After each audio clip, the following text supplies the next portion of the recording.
Ylang Ylang is starting to make a comeback in Grand Comore. Thanks to the efforts of a few passionate producers, the landscapes are coming back to life.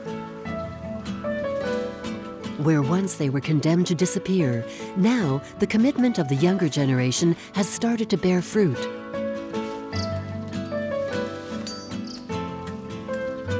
However, the island only distills 10% of the volume of essential oils that leave the archipelago every year. The majority of Comoros oils come from the neighboring island of Anjouan.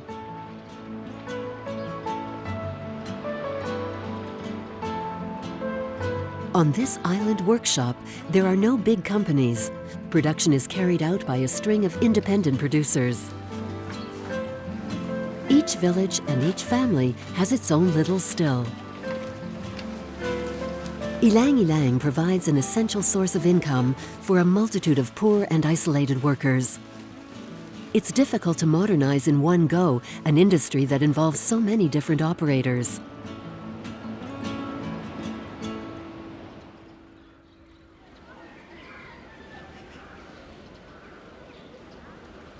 At the first light, everyone sets out to work. While the men distill, the women head to the fields. They pick the flowers year-round, but it is between May and September, between the monsoon and the summer drought, that cultivation is at full throttle.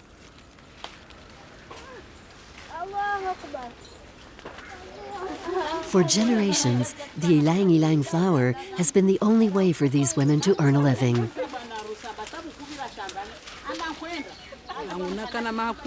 I was 15 when I started to pick Ylang Ylang. My mother would take me with her when she headed into the fields. She showed me the job and how to do it, and that's how I learned. In the same way, when a young girl comes with me, I explain it to her. I have no other job. It's the only way I can earn a living.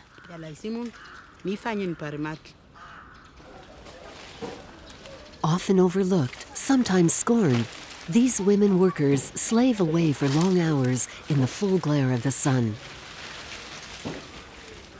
In a single morning, each one can gather up to 20 kilos of flowers, which they then deliver to the men at the still.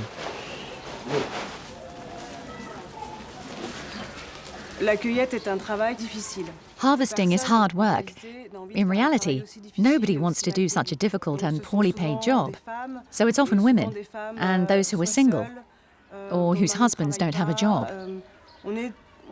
They're very poor people, and they do it because they don't have a choice. For Marie Aziari, allowing these women pickers to live in a dignified manner from their efforts is also about strengthening the first link in a long chain that leads to the production of top-quality oils.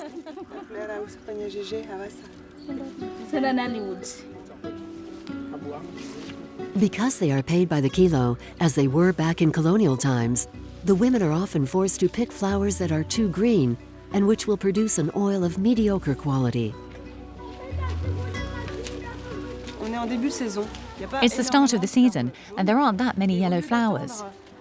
Instead of waiting for them to bloom, they've been sent to pick today. They've walked for an hour, maybe two, to go and pick. They don't want to bring back a small quantity of flowers, so they bring back everything they can find.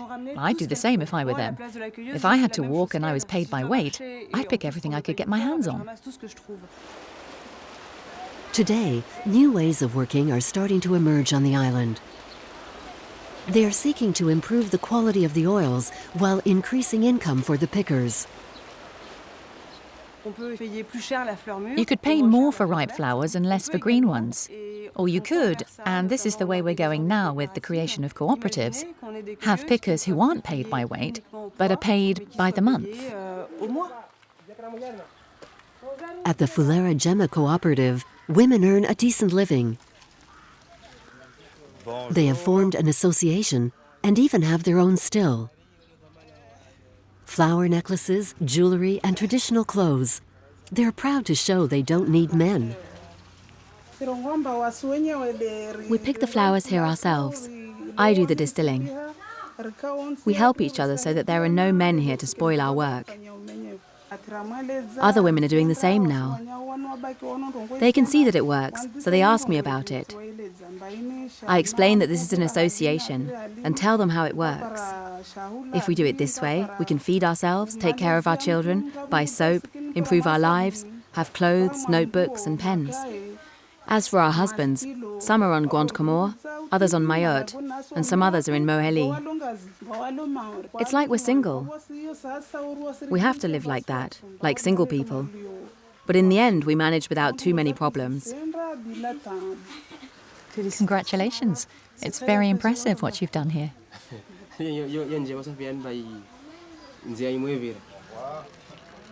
The Fulera Gemma Women's Association was created in 2015. The name means beautiful flower. It now has around 10 members who were previously struggling, but who now enjoy a stable job, renovated tools, and even health insurance for them and their children. There is nothing here, and hope is everything. Sometimes despair makes people take incalculable risks. People who come from here in Anjouan try desperately to reach Mayotte and France. Terrible things like that, of which we have a little experience, affect a great number of families and much of the population here. And on the other hand, somewhat paradoxically, given this despair, there are people I've met here who have an enthusiasm, an energy and a drive to succeed like I've never seen anywhere else. For Thierry, these trips provide a chance to discover the efforts made upstream from the perfume laboratories.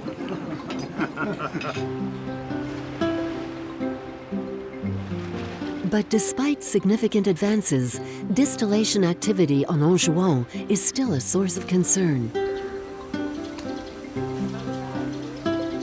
Most of the stills are in a very bad state. They are dangerous and use huge quantities of firewood. This wood is usually taken from surrounding forests.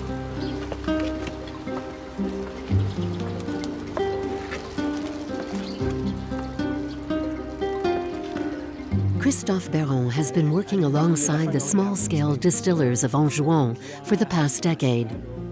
He is worried about how the Comoros forest is disappearing. Distillation is clearly one of the main causes of deforestation here in Anjouan. When you see a pile of wood next to a still before distillation begins, it's impressive. You need around a ton of wood to distill 3 kilograms of Ylang Ylang essential oil. That's quite a stack. The stills on Anjouan aren't just struggling to feed the people who depend on them. They are also threatening the island with a real environmental catastrophe.